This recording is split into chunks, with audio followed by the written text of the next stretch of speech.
Imagine becoming King of England at 17. You're young, rich, athletic, popular, and everyone thinks you're going to be one of the greatest kings England has ever had.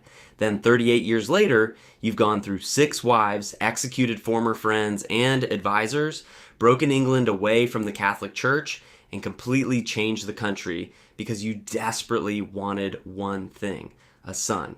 That was Henry VIII.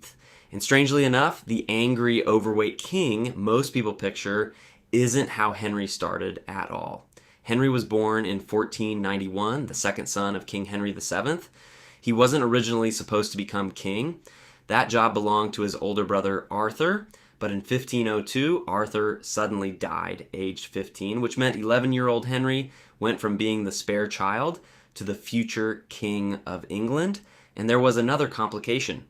Arthur had recently married a Spanish princess named Catherine of Aragon. To maintain the important alliance with Spain, it was eventually decided that Henry would marry his dead brother's widow. In 1509, Henry VII died. 17-year-old Henry became King Henry VIII, and almost immediately he married Catherine. Young Henry was basically the complete opposite of the man he'd become later. He was tall, athletic, and loved hunting, dancing, music, wrestling, and jousting. Foreign ambassadors described him as handsome and energetic. He even wrote music and apparently had a good sense of humor, basically. Nobody was looking at this guy thinking, give it a few decades and 2 of his wives are getting beheaded. Henry and Catherine initially seemed to have a strong marriage, but there was one huge problem: children. Catherine became pregnant several times, but most of their children died during pregnancy or shortly after birth.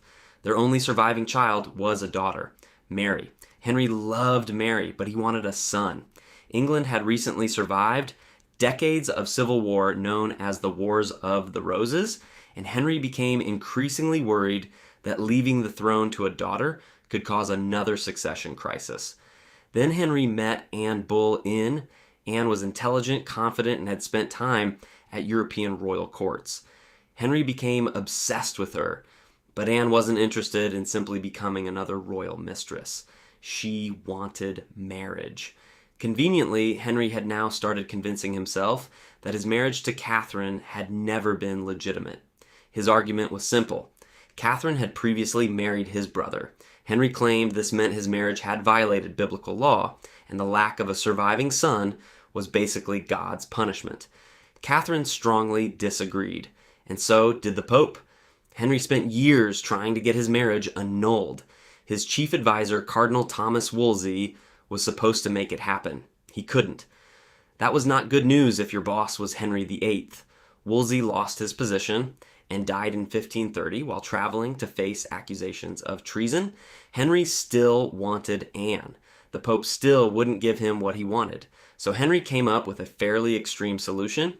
If the Pope wouldn't approve his divorce, Henry would remove the Pope from the equation.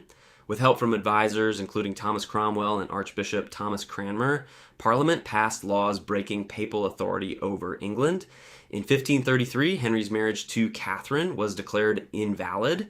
Henry married Anne Boleyn, and in 1534, the Act of Supremacy declared Henry the supreme head of the Church of England. One marriage had just helped trigger one of the biggest religious changes in English history. Henry hadn't originally set out to become some great Protestant reformer. He wanted his marriage sorted, but the consequences went far beyond that. People were now expected to recognize Henry's religious authority. Some refused. One of the most famous was Sir Thomas More. More had once been one of Henry's close friends and served as Lord Chancellor, but he wouldn't accept Henry's claim to supremacy over the church. Henry had him executed for treason in 1535. The message was becoming pretty clear. You could be Henry's friend, you could be incredibly important, but if you stood in his way, good luck. Meanwhile, Anne Boleyn had finally become queen and almost immediately gave birth to a girl, Elizabeth. Probably not the result Henry had imagined after changing the religious structure of an entire country. Anne later became pregnant again, but she still failed to produce the surviving son Henry wanted, and Henry's attention moved elsewhere, this time towards Jane Seymour. In 1536, Anne was arrested and accused of adultery, incest, and plotting against the king. Most historians believe the charges were either false or heavily manipulated. Anne was found guilty, And on May 19th, 1536, she was executed at the Tower of London.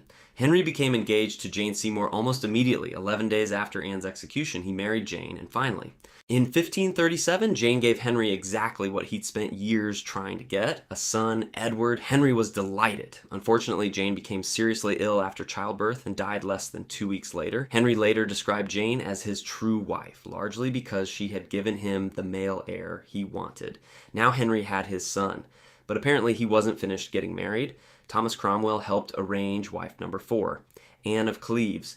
Henry had been shown a flattering portrait of her and agreed to the marriage.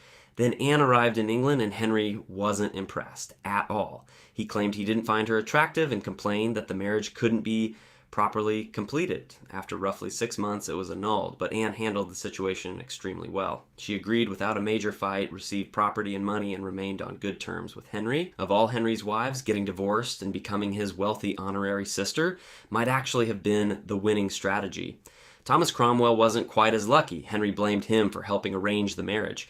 In 1540, Cromwell was arrested, then executed. Another advisor who had helped make Henry incredibly powerful gone. Henry was already moving on to wife number 5, Catherine Howard. She was young, probably still a teenager when she married the nearly 50-year-old king. By now, Henry himself had changed dramatically. Years earlier, he'd suffered a serious jousting accident. He also developed painful leg problems that restricted his movement. The athletic young king became increasingly overweight and unhealthy.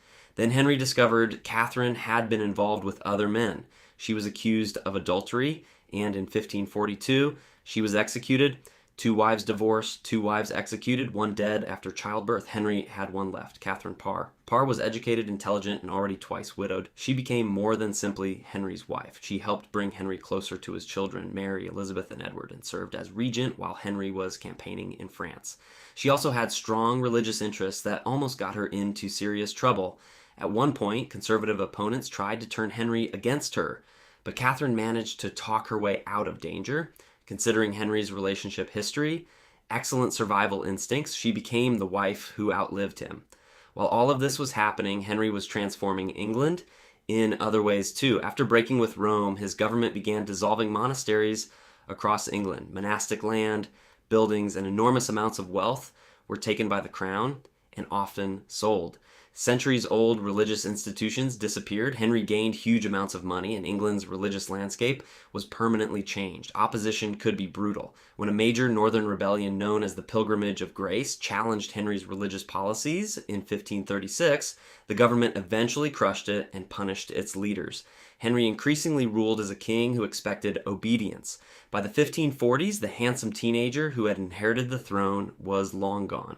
Henry was severely overweight, struggled with mobility, and suffered from chronic health problems, but he was still king and still dangerous. On January 28th, 1547, Henry VIII died at Whitehall Palace. He was 55. His 9-year-old son, Edward, became King Edward VI. But here's the irony. Henry spent most of his adult life obsessed with securing the Tudor dynasty through a male heir. Edward died at 15. He never had children. Henry's daughter Mary eventually became queen. Then Mary died without an heir. And finally, the crown passed to the daughter Henry had once been so disappointed to receive, Elizabeth. Elizabeth I would rule England for 44 years and become one of the most famous monarchs in British history. Henry had torn apart his first marriage trying to get a son, broken England's relationship with Rome, executed Anne Boleyn, married 4 more times, and spent decades worrying about a male succession.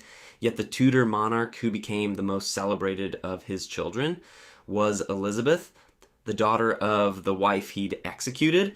Henry VIII started his reign as a handsome, athletic young king with enormous promise.